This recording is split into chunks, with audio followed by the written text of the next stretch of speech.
बहुत समय पहले दुर्गापुर राज्य में इंद्रसेन नाम के प्रतापी राजा हुआ करते थे। वो बहुत दयालु, बुद्धिमान, तेजस्वी थे।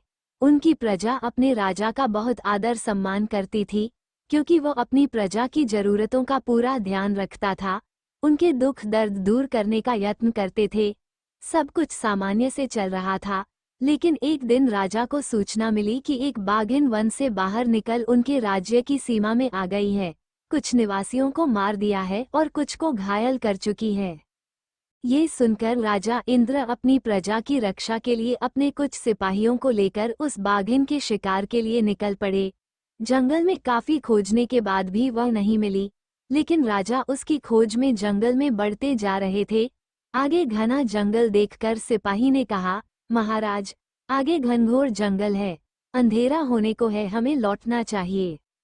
अपनी प्रजा की रक्षा का दायित्व मेरा है। मुझे उस आदमखोर बाघिन का शिकार करना ही होगा। लेकिन आज बाघिन ही नहीं अपितु कोई पशु पक्षी भी दिखाई नहीं दे रहा। जंगल काफी घना है, बाघिन यहीं कहीं छिपी शिकार पर घात लगाए होगी। पक्षियों का शोर तो उसके होने की सूचना देता है, लेकिन वन में सन्नाटा पसरा है। हाँ महाराज, मैं भी इस बात से हैरान हूँ कि जंगल में किसी पंछी तक की आवाज सुनाई नहीं दे रही। मुझे अनहोनी होने का आभास हो रहा है। बिना लक्ष्य प्राप्ति के मेरा पीछे लौटना संभव नहीं है। यदि तुम भयभीत हो तो लौट सकते हो, कहते हुए राजा ने घोड़े को थपथपाया। राजा की थपथपाहट पाते ही वो सरपट दौड़ने लगा। सेनापति न चाहते हुए भी अपने सिपाहियों के साथ राजा के पीछे चलने लगा। राजा और सिपाही दौड़ते हुए वह जंगल के बीच में आ गए थे। आसपास घने पेड़ों के अलावा कुछ दिखाई नहीं दे रहा था। उसे किस आगे किस ओर जाना चाहिए वो समझ नहीं पा रहा था कि उसे एक पक्षी के गाने की मधुर आवाज सुनाई दी। सुबह से शाम हो गई थी, उसने वन में पहली बार किसी पंछी की आवाज सुनी थी। इधर उधर वृक्षों की ओट में झांक कर देखा तो इंद्रसेन को एक पेड़ पर बहुत ही सुंदर पक्षी को बैठे देखा। ये कौन सा पक्षी है? ऐसा सुंदर पक्षी मैंने पहले कभी नहीं देखा। हमने भी आज पहली बार इस पक्षी को देखा है, सिपाहियों ने अद्भुत पक्षी को देखते हुए कहा। इसकी आवाज बहुत मधुर है, ऐसा लग रहा है जैसे कोई चारों ओर संगीत बज रहा है, राजा ने मंत्रमुग्ध होते हुए कहा। लेकिन हमें तो इसकी कोई आवाज सुनाई नहीं दे रही। मुझे आश्चर्य हो रहा कि तुम इसके मधुर संगीत की ध्वनि क्यों नहीं सुन पा रहे हो। पर ऐसा कैसे हो सकता है कि इसकी मधुर आवाज केवल आपको सुनाई दे रही है, हमें नहीं? इसका अर्थ है ये साधारण पक्षी नहीं है, कहीं यह मायावी तो नहीं है। आप सही कह रहे हैं महाराज, ये कोई मायावी है, कहीं बाघिन का रूप ले ये राज्य में भी आया हो, एक सिपाही ने शंका जताई। मुझे तो यह वन ही रहस्यमय लग रहा है, यहाँ एक भी जानवर कीट पंछी भी दिखाई नहीं दे रहे। ऐसी बात है तो इसका जवाब ये पंछी ही देगा, तो इस मायावी को अभी पकड़ लेता हूँ, कहते हुए राजा ने हाथ बढ़ाया तो वो पक्षी पंख फड़फड़ाते हुए तेजी से उड़ गया। उसे उड़ते देख राजा और उसके सिपाहियों ने उसका पीछा किया, लेकिन वो उड़ते उड़ते वो अचानक अदृश्य हो गया। सिपाहियों, वो यही कहीं वन में ही होगा, तुम सब मिलकर उसे ढूंढो, उसने पीछे मुड़कर कहा। लेकिन उसके पीछे कोई सिपाही नहीं था। उसने आसपास देखा, केवल सिर्फ घना वन और आसपास सन्नाटा था। अंधेरा बढ़ रहा था तो उसने भी वापस लौटना मुनासिब समझा। पंछी का पीछा करते हुए उसने दिशा का ध्यान नहीं दिया। दिशा अब उसे वन से बाहर निकलने का कोई मार्ग दिखाई नहीं दे रहा था। वह सोच विचार कर ही रहा था कि उसे दूर जलती आग की लौ और धुआं उठता दिखाई दिया। शायद सेनापति ने मुझे वहां आने का संदेश भेजा है। मन ऐसा विचार आते ही उस दिशा की ओर चल पड़ा जहां से आग की रोशनी आ रही थी। वो जब वहां पहुंचा तो उसने देखा वहां उसकी सेना नहीं है, वहां तो एक लोहार बस्ती है। सब लोग अपने अपने काम में व्यस्त हैं, किसी से कोई बात नहीं कर रहा और न किसी ने आते राजा की तरफ ध्यान दिया। उसने सामने से आते एक व्यक्ति से उस स्थान का नाम पूछा, लेकिन उसने कोई जवाब नहीं दिया। तभी उसने सामने एक घर के आगे किसी बूढ़े खाट पर को बैठे देखा। मैं इनसे पूछता हूँ, यह मेरी सहायता अवश्य करेंगे। ये सोचकर वो उसके पास गया। घोड़े से उतरकर उसने बूढ़े व्यक्ति को आवाज दी, बाबा। उसकी आवाज सुनकर उसने इंद्रसेन को देखा और कहा, अरे सतपाल, इतनी देर से तुम कहाँ थे?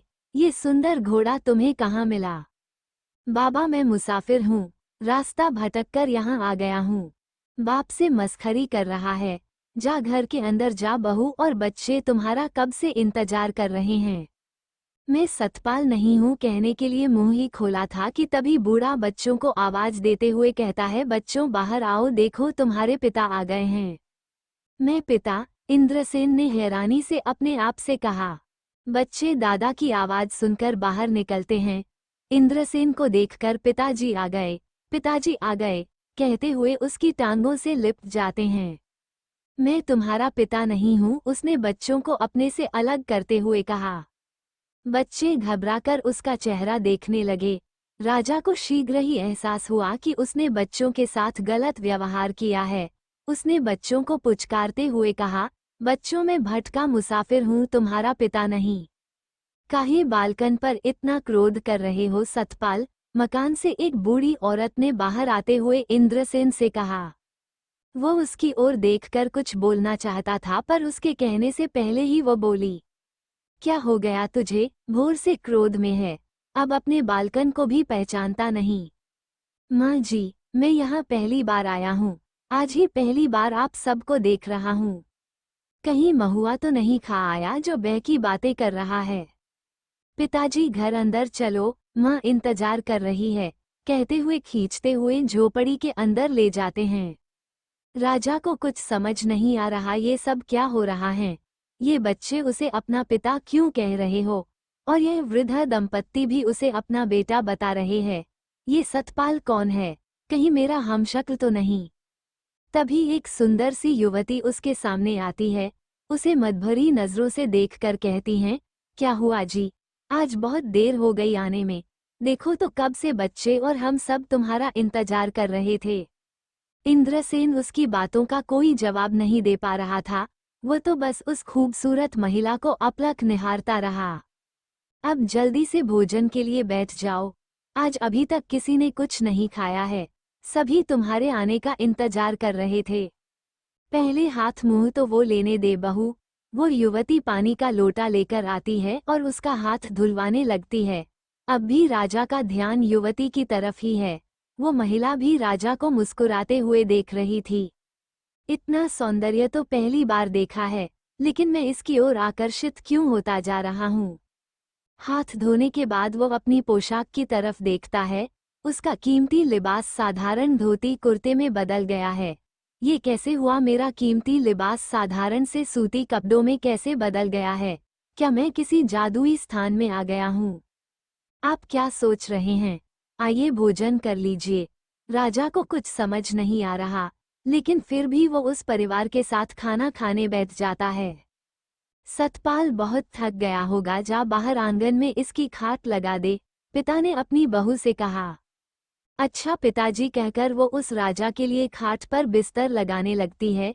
तभी बच्चे आकर कहते हैं, माँ यहाँ खाट मत बिछाओ, देखो तो यहाँ पर हमने भोर में तो आम का पौधा लगाया है। ठीक है बेटा। माँ उनके लगे आम के पौधे से थोड़ा हटके खाट बिछा देती है। जाओ तो पिता को बुला लाओ, पिताजी सोने के वास्ते आ जाओ, माँ ने खाट बिछा दी है। राजा सारा दिन का थका था, वह भी आकर खाट पर लेट जाता है। वो युवती राजा के पास आकर बैठ जाती है। क्या हुआ? सुबह के झगड़े से अब तक नाराज हो? चलो मैं तुमसे हाथ जोड़कर क्षमा मांगती हूँ। मैं वह नहीं हूँ जो तुम समझ रही हो। ये कैसी बातें कर रहे हो? कहीं जीवन में कोई और स्त्री तो नहीं आ गई? तभी बच्चे पिताजी पिताजी कहते हुए वो उसके पास लेट जाते हैं। राजा को भी उन मासूम बच्चों पर प्यार आता है। वह प्यार से बच्चों को सहलाने लगता है। बच्चे भी अपने नन्हे हाथों से उसके हाथ दबाने लगते हैं। सारे दिन का थका हारा इंद्र